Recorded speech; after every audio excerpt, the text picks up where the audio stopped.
তরকারিটা আমি নামিয়ে নিয়েছি।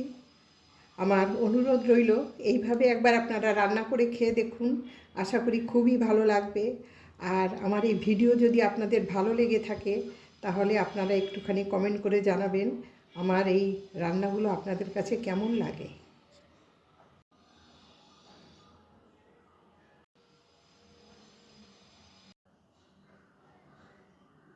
শ্রীমতী রান্নাঘর থেকে সবাইকে স্বাগত জানিয়ে আমি আমার আজকে রান্নাটা শুরু করছি।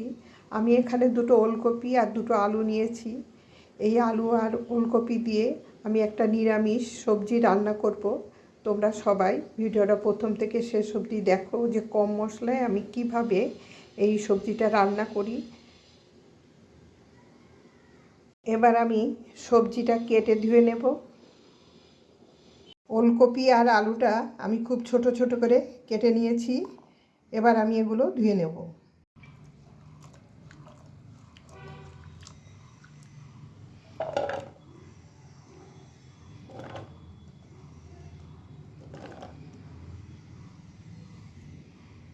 দিয়ে দিলাম সর্ষের তেল,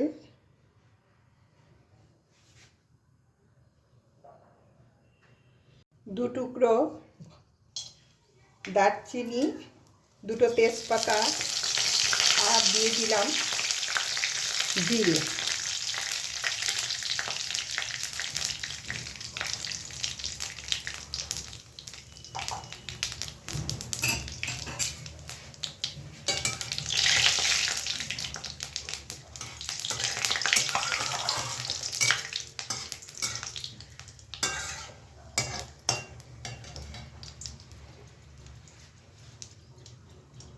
এবার আমি কেটে ধুয়ে রাখা ওলকপিটা দিয়ে দিলাম।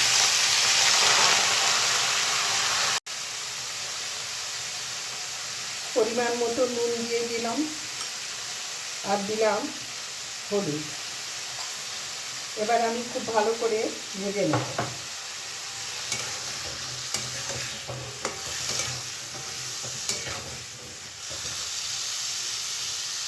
এবার আমি দিয়ে দিলাম 1 চামচ ঘি আর একটুখানি লঙ্কা গুঁড়ো। এবার আর একটুখানি ভেজে আমি জল দিয়ে দেব। এবার আমি দিয়ে দিলাম পরিমাণ মতো জল।